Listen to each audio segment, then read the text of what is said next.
My Sweetie Move vous emmène à la rencontre des Global City Makers. Rebonjour à tous, on est toujours en direct de la CCI, de ce premier forum City Global Maker. Et alors j'ai le plaisir de recevoir une City Global Makers, Iba Fares, bonjour. Bonjour. Alors Iba, vous êtes membre du comité exécutif, directrice en charge de l'expérience client, des services et du marketing à la RATP. Tout à fait. Alors l'expérience client à la RATP, c'est un chantier très ambitieux. L'expérience client à la RATP, c'est le quotidien, on va dire, de 12 millions de personnes qui empruntent notre réseau sur l'Île-de-France. Donc c'est une tâche passionnante de répondre à leurs attentes qui sont multiples. C'est pas une attente, on a des multiplicités d'attentes auxquelles on essaie de répondre à la fois sur la partie bien sûr transport qui est notre ADN et notre cœur de métier, mais aussi tout ce qui tourne autour du transport, c'est-à-dire tous les services en termes d'information voyageurs, d'espace, d'accueil, etc., qui sont des attentes très fortes de nos voyageurs. Et puis également sur tout ce qui est autour des commerces, des services, de comment faciliter la vie au quotidien, du digital, de la fluidité de l'expérience. Donc les chantiers sont assez importants, en effet. La problématique des transports, elle est majeure quand on appréhende la ville globalement aujourd'hui, et surtout sur ce chantier du Grand Paris. Où vous allez puiser vos sources d'inspiration ? Alors déjà, un francilien passe en moyenne 1h30 par jour dans les transports, avec des écarts très importants, pouvant aller jusqu'à 3 heures par jour dans les transports. Donc ce temps et ce lien avec le transport et les transporteurs est très important. Nos sources d'inspiration sont un peu partout. Elles vont être au niveau de ce qui se passe dans la Smart City, parce qu'on est des acteurs de la Smart City aujourd'hui avec des projets sur nos gares et nos stations, mais aussi avec une transformation assez importante de nos sites industriels, parce que nous avons des sites industriels tout autour de Paris, et même certains au cœur de Paris, que nous transformons en lieu de vie, en bureaux, en logements, etc. Donc on est complètement engagé sur ça. Donc ça représente combien de mètres carrés en logement ? Beaucoup. Et là, on a déjà des chantiers qui sont en cours, mais je ne saurais répondre à votre question. En tout cas, c'est un axe très important. Quelque chose que vous défrichez aujourd'hui. Tout à fait. Un autre axe, c'est effectivement le travail sur nos gares et nos stations. Et donc sur les gares du RERA notamment, nous avons entrepris un grand travail de rénovation qui a commencé par le pôle de Châtelet-Les Halles, qui était un gros projet pour nous qui s'est achevé. Et là, nous nous attaquons à la station Aubert, et puis suivront Nation, Charles de Gaulle Étoile, etc. Donc c'est nos gros hubs de mobilité sur Paris que nous réinventons et que nous souhaitons personnaliser, customiser, afin de briser un sentiment de monotonie qui peut être généré par des espaces un peu trop identiques. Comment on customise un hub comme ça ? Alors, on travaille avec des architectes, donc on va lui donner, comme l'hôtellerie, comme un centre commercial, on va lui donner une identité propre, une signature. On va lui donner des services différents qui peuvent être très liés avec la typologie de clients qui transitent dans une gare, par exemple. Vous avez une illustration. Oui. Voilà, l'illustration. Charles de Gaulle Étoile, c'est les Champs-Élysées. Donc nous savons que nous avons une clientèle touristique très importante, en plus de la clientèle des voyageurs franciliens qui empruntent les transports au quotidien. Donc effectivement, nous réfléchissons à la fois à des services pour les franciliens, mais aussi dans cette gare, et pas ailleurs, à des services, par exemple, très liés au monde du tourisme, à comment guider un touriste qui arrive à Paris, qui se rend sur les Champs-Élysées et qui emprunte les transports. Alors l'expérience client aujourd'hui, c'est aussi de la digitalisation, on a tout ce mot à la bouche.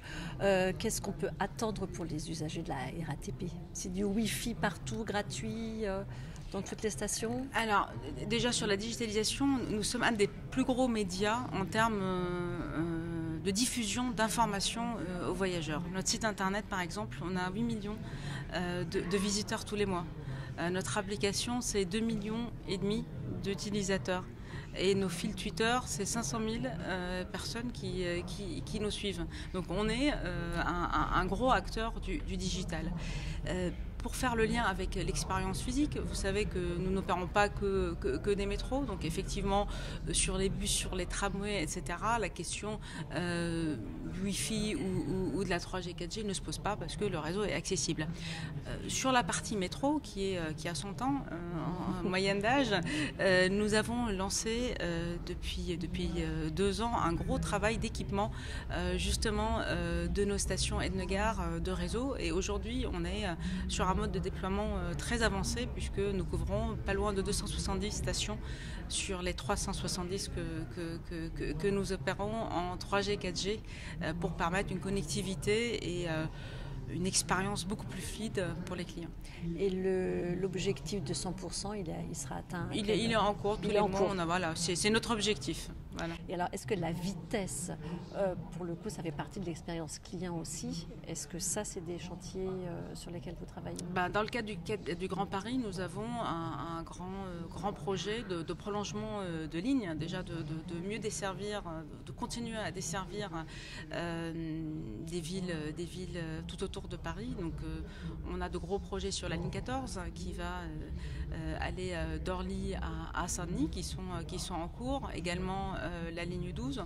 Donc nous avons un vrai travail sur ça, accompagné par de très grands projets de changement de train, donc de matériel roulant, comme on dit en interne, sur une très grande partie de nos lignes pour améliorer le confort et l'expérience des voyageurs. Donc ça aussi, c'est un pilier de l'expérience client. Est-ce que vous réfléchissez à connecter les usagers entre eux? Les usagers, déjà, ils sont déjà connectés entre eux. Hein. Je pense les transports, c'est un formidable moyen de rencontre. Hein. Il y a beaucoup de couples qui se forment dans des rencontres. C'est la Saint-Valentin, vous exactement, avez des et c'est pour ça.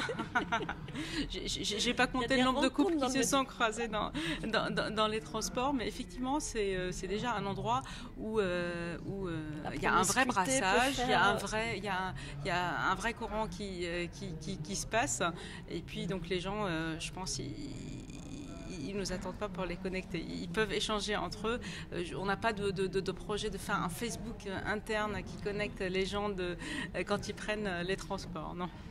Mais derrière ma question, c'était est-ce qu'il n'y a pas un risque que les données personnelles des voyageurs soient absorbées à des fins diverses et variées en transitant par la RATP par exemple? Alors aujourd'hui, vous savez, la technologie, par exemple, du Pass Navigo, c'est une technologie basée sur un protocole qui s'appelle Calypso, qui est ultra sécurisé, donc ça fait 10 ans qu'on l'utilise. Il est pas du tout piratable, etc. Et puis nous appliquons pour une entreprise publique scrupuleusement les règles de la RGPD, donc nous ne prendrons aucun risque avec les données de nos voyageurs qui ne nous le pardonneront pas. Alors quelles sont les attentes prioritaires des usagers? Alors les usagers, excusez-moi, leurs premières attentes, c'est un transport fréquent, ponctuel, fluide, bien desservi. Donc ça, c'est, on va dire, le contrat de base. Et autour de ça, ils souhaitent être bien informés, bien accueillis, dans des lieux propres, avec un sentiment de sécurité, donc se sentir un peu à l'aise dans les espaces de voyage. Et puis, si on monte un peu dans cette pyramide d'attente, dans la pyramide de Maslow du besoin du client, on a un besoin d'interagir avec nous, de nous parler, de nous signaler des choses, de se dire je suis acteur des transports, de pouvoir avoir une information beaucoup plus personnalisée, ce qui est rendu possible par nos 27 000 hommes et femmes à la RATP qui travaillent au quotidien en contact avec les clients, et qui est rendu possible aujourd'hui beaucoup par le digital, où vous pouvez effectivement avoir les alertes en fonction de votre trajet, de vos horaires, etc.